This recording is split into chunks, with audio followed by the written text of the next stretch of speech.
Bem-vindos ao Mala Diplomática, um podcast do Instituto Diplomático do Ministério dos Negócios Estrangeiros. O meu nome é José de Freitas Ferraz e sou o diretor do Instituto Diplomático.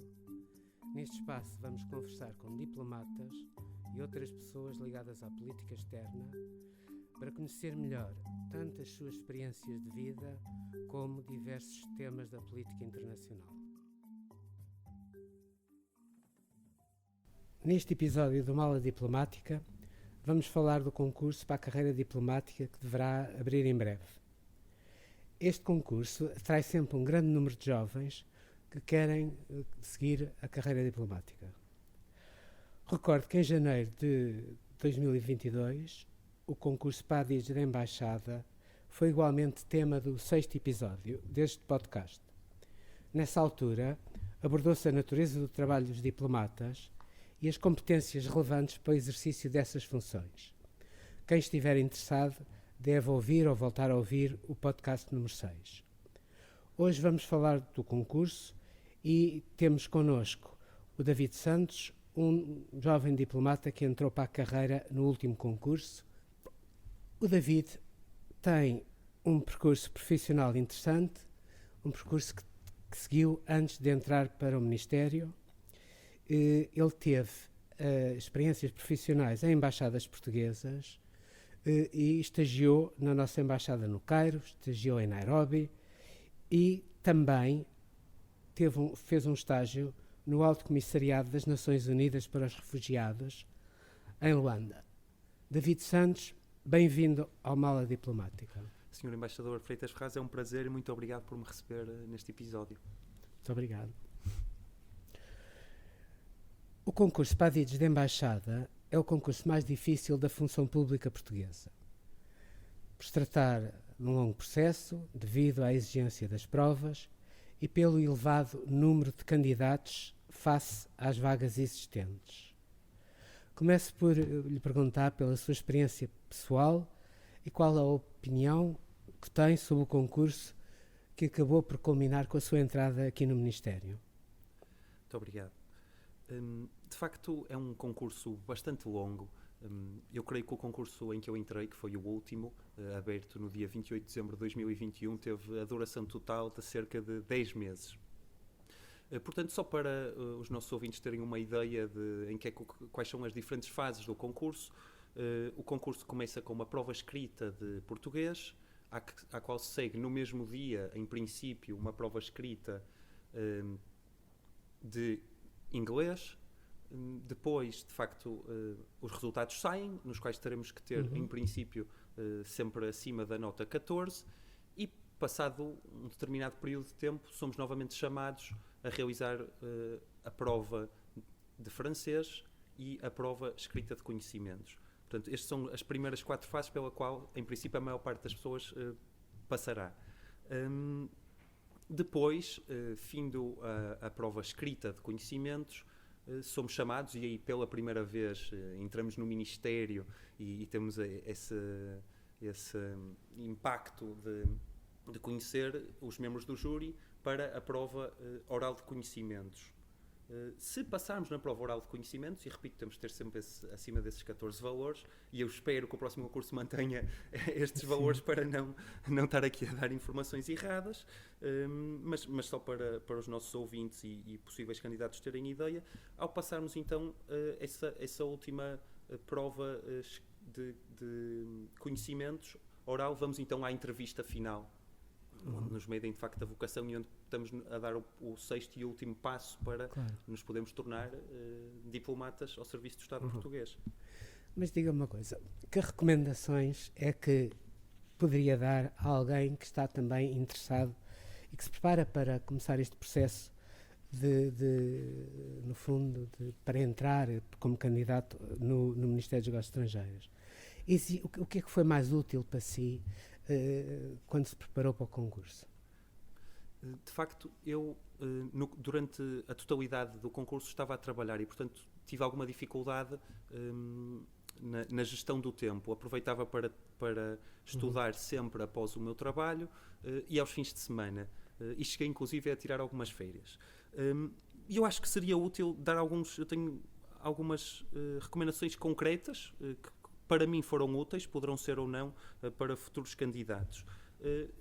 Eu acho que na prova de línguas, ou nas provas de línguas, por exemplo, pedem-nos sempre para fazer um resumo de um dado texto.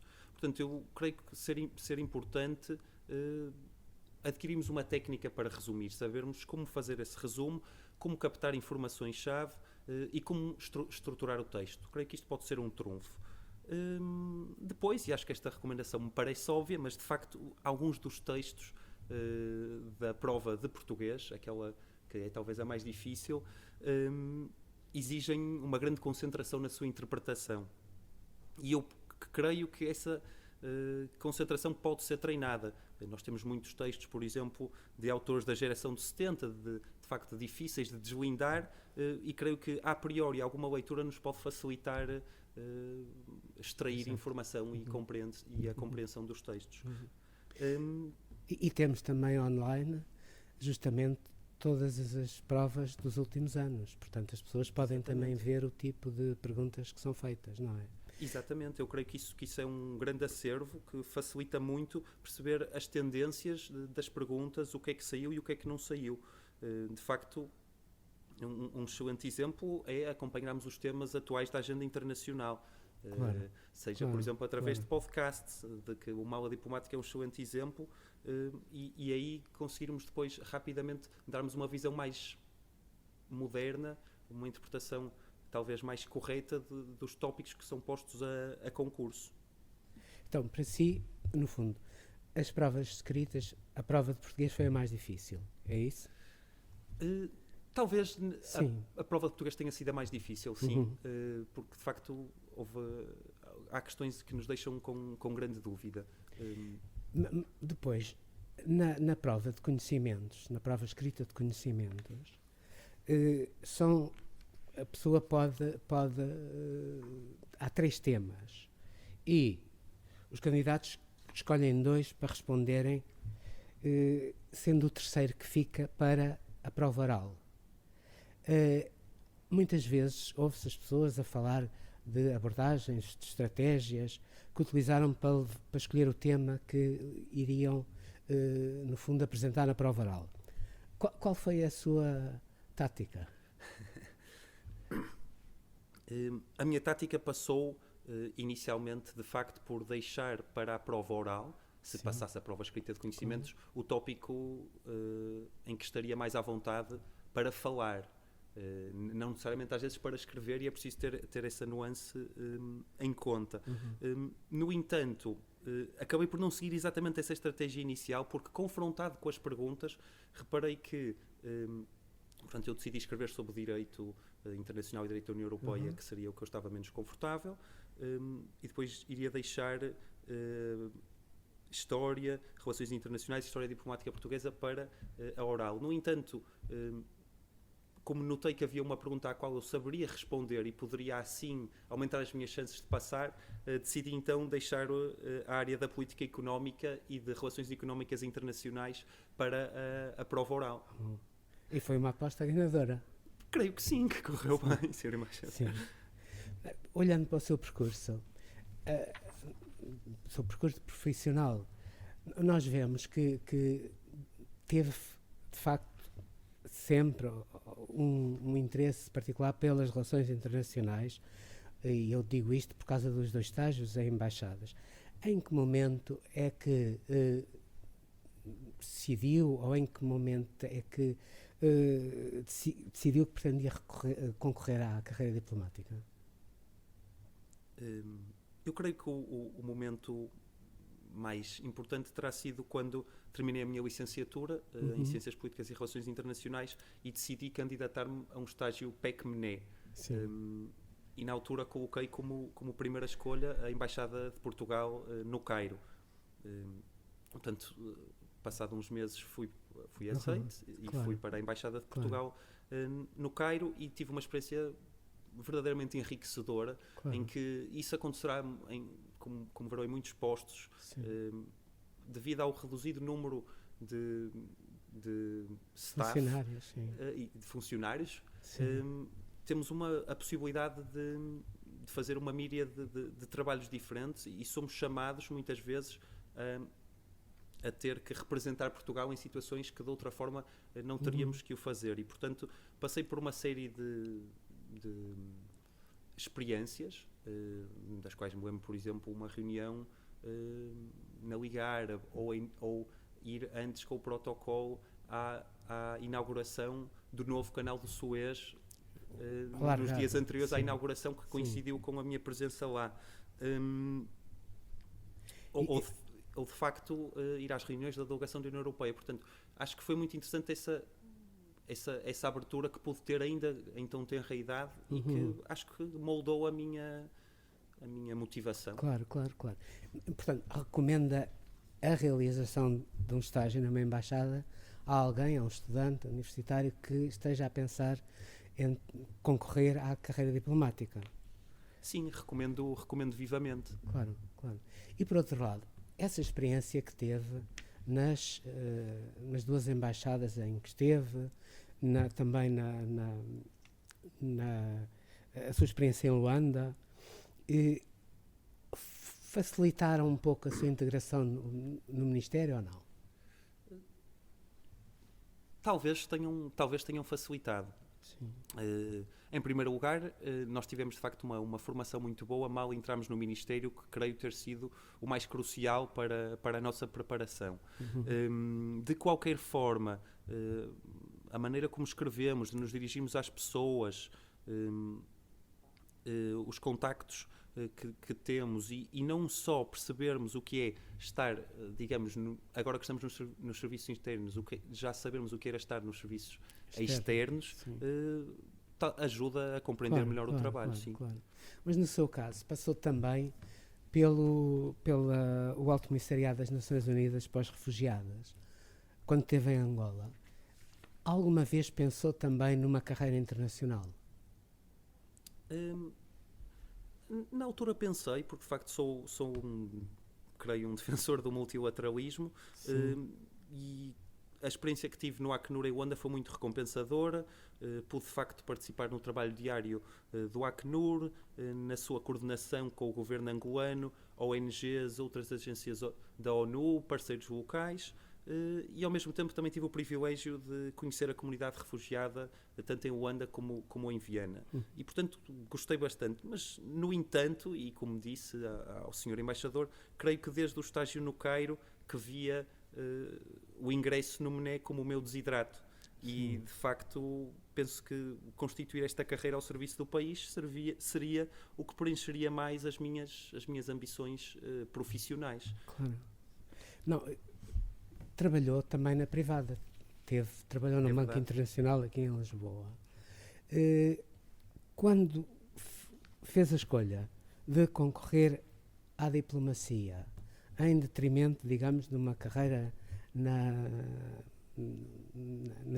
no privado, qual foi, digamos, o que é que o motivou ou o que é que não o prendeu, digamos, num banco internacional?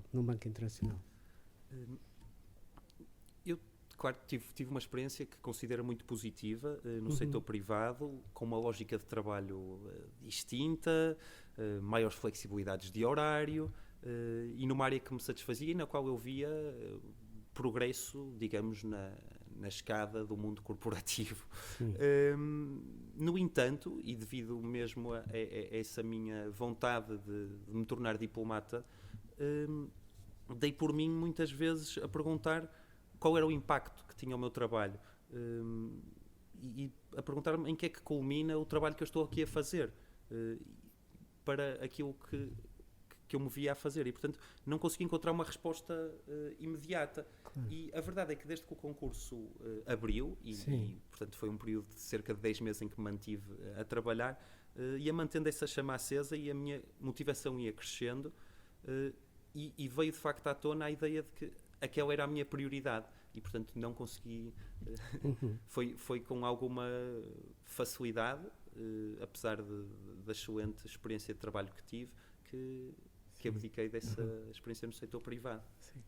Mas entrou para o Ministério em outubro passado, no fundo, não é? Sim, outubro passado. E, portanto, desde outubro até agora, digamos que a sua experiência está à altura das expectativas que tinha ou que tinha anteriormente antes de entrar para o Ministério?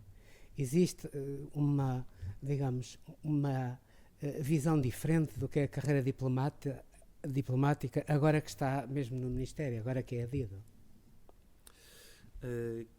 Como o Sr. Embaixador referiu, de facto ainda só passaram, penso, escassos 2 meses e meio desde que assumi funções. E acho que ainda é muito cedo para ter uma opinião fundamentada sobre, digamos, como lhe chamam, a casa. No entanto, noto com surpresa que no meu trabalho tenho sido chamado a uma série de interações profissionais com outros países, a preparação de pastas para a visita do Ministro, para uma deslocação, portanto, internacional, uma visita do Ministro, e acho que, apesar de tudo, e de sermos um grupo reduzido de diplomatas, isso também nos permite abordar uma série de temas diferenciados e não estamos constantemente dentro da mesma área de especialidade. E, portanto, tudo isso é positivo. Tudo isso é positivo. Claro. E, de facto, só para... Portanto, um dia, muitas vezes perguntam-nos como é que é um dia no seu trabalho enquanto diplomata. Os dias são, de facto, todos diferentes, mas um dia que eu tive recentemente começou com, digamos, processar informações relacionadas com uma nota verbal recebida de uma embaixada sobre exportações de tripas de porco, mas depois, logo a seguir, tive que preparar um enquadramento para o Ministro sobre um tópico da agenda internacional como tinha sido pedido, e depois tive um almoço de trabalho em que escutei uma embaixadora de um país internacional com vasta experiência a, de facto, partilhar a sua interpretação de alguns dos temas mais complexos do mundo. E, portanto, é preciso, de facto, uma acrobacia que nos leve do local para o regional, para o global, que eu acho fascinante. Sim. Quer dizer, é um bocadinho o contrário da rotina. Exatamente, creio que é o contrário da rotina. Se pudeste, digamos, deixar aqui um último conselho a alguém que neste momento nos esteja a ouvir e que esteja a pensar concorrer ao Ministério, o que é que diria? Qual seria esse conselho? Eu diria que arrisquem e candidatem-se e depois, com afinco, passem pelas variadas fases do concurso. Como eu ouvia há uns tempos alguém desta casa, do Ministério, a dizer, esta será uma carreira na qual poderão potencialmente passar 2/3 ou até mais da vossa vida. Portanto, será uma carreira de constante aperfeiçoamento, mas também de adaptabilidade. E creio que os locais por onde passaremos, as cimeiras que organizaremos, as pessoas e os caracteres coloridos e sábios com que privaremos, acho que poderão gerar memórias que tornam esta carreira, e acho que o Sr. Embaixador melhor que ninguém o poderá dizer, que a tornam aliciante. De facto, parece-me ser mesmo uma profissão ideal, ou um mistério ideal para aqueles que querem representar o país, estando numa posição de agente e não de espectador na história das relações internacionais portuguesas, mas também europeias e mundiais. E por isso vejo como um trabalho de futuro, em que quem se candidatar pode trazer uma agilidade e uma frescura necessária ao Ministério para conseguir interpretar e dar significado à complexidade e à cadência do mundo moderno. Davi, muito obrigado pela sua participação neste podcast. Desejo-lhe as maiores felicidades na sua carreira. Muito obrigado, Sr. Embaixador. Muito obrigado. Obrigado por ter ouvido este episódio da Mala Diplomática, um podcast do Instituto Diplomático do Ministério dos Negócios Estrangeiros. Siga-nos no Spotify, no YouTube do Ministério e no portal do Instituto Diplomático.